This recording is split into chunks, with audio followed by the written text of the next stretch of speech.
So, you want to experience a great new thriller? Okay, here's the plot for you. A computer hacking, rollerblading messenger dude gets caught in a web of high-stakes insider information trading in San Francisco.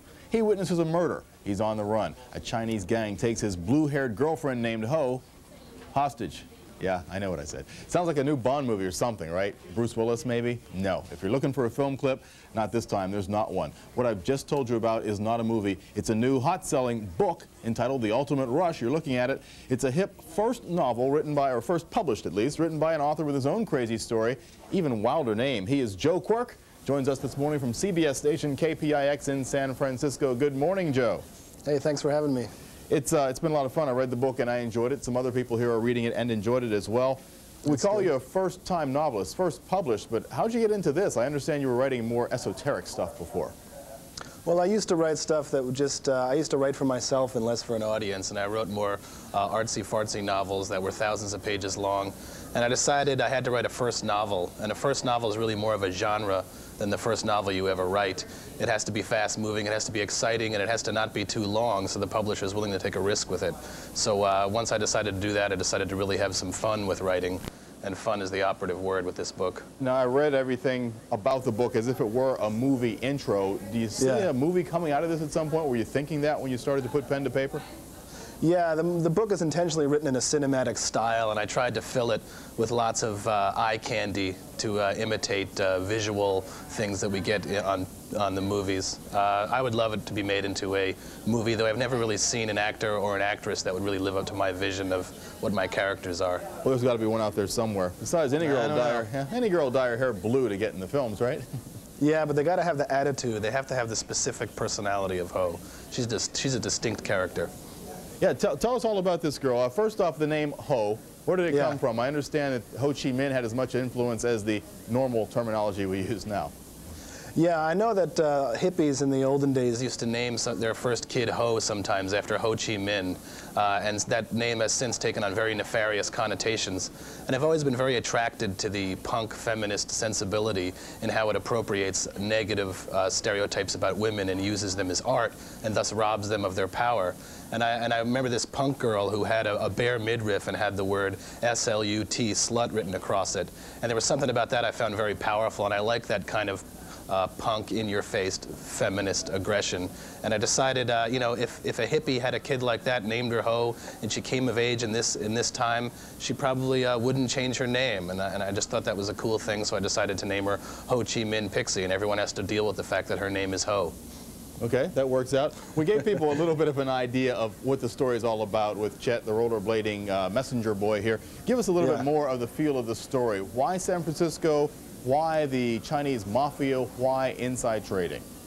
Because San Francisco is just the most magical place I've ever encountered. It's also the most energetic. I wanted to set it around rollerblades because I wanted to model the character after Mercury. I wanted him to be a low-class messenger of the economic gods, so I just changed the wings on his feet to wheels and put him in an urban setting. And I just think it's just something very exciting about being able to put on these shoes and suddenly you can go faster than the traffic. And I wanted to model a book around that. And Chet becomes your star there. I read one review that says that a lot of the language they use you made up, or it's outdated, or bladers don't talk that way. I know that you're a little bit upset about what they had to say about your take on San Francisco. I'm not upset, it's just, it's silly because I don't know much blader lingo. I certainly don't know any messenger lingo. Did you make it up?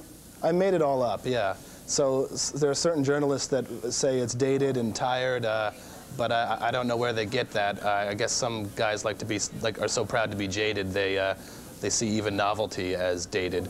No one's ever used most of the language in there before. I made it all up. Okay, throw some of the phrases toward the viewers so they know what we're talking about. What have you created?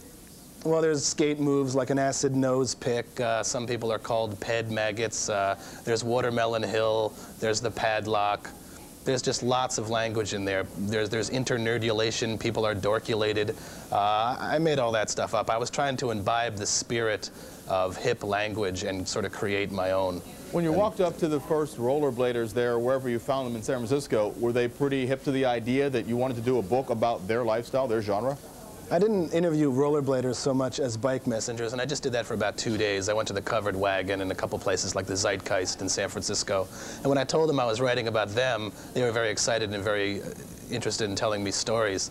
And they're such extreme characters. I'm very attracted to them. I think they're perfect protagonists, and I think they tie in with the cowboys, American cowboys. They sort of roam the frontier. They live by their own rules. They have their own language. And I just think there's something wonderful about it. They make no money, and yet they find this little lever into the aristocrats' community. They move among investment bankers, and I wanted to set up that sort of class contrast for The Ultimate Rush. The book is called The Ultimate Rush. I guess we could refer that to the rush being on blades when you're zipping through the town, but in the end it kind of turns around toward the ultimate rush is falling in love. Did you always intend that?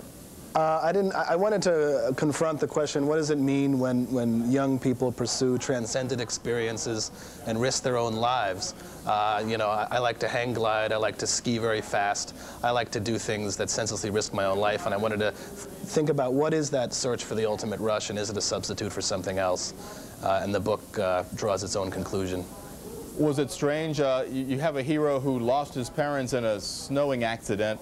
And this comes out right about the same time, unfortunately, as Congressman Bono. Anybody make that weird analogy? Not yet. You're the first. I've been waiting for someone to say something about that. It's just a complete coincidence.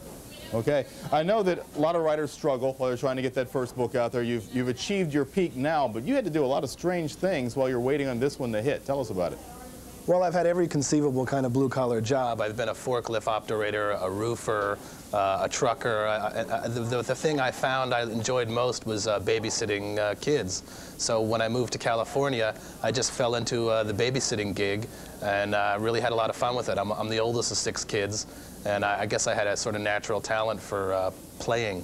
Trucking, roofing, babysitting, does all that work its way into your books, work its way into, I guess, your background and then Chet's background? Well, babysitting certainly provided a psychic balance for how I experienced life. At home, I was solitary, I was writing books, and then I'd go out and sort of take care of little kids for a while. And so I don't know, it probably influenced me unconsciously. And Ho, the character in the book, works daycare and really likes kids. And I think a piece of me went into Ho. Each of the characters is a different part of my personality, I think. Is there another book in the making from these two, or you're pretty much going to put them to bed and strike out on something new? Well, I'm working on a new book that's set in Berkeley, and it's about hang gliders, and those characters will at least make a cameo. Okay. I don't want to do the same thing over and over, that's for sure. I guess it works for James Bond, but not for everybody, huh?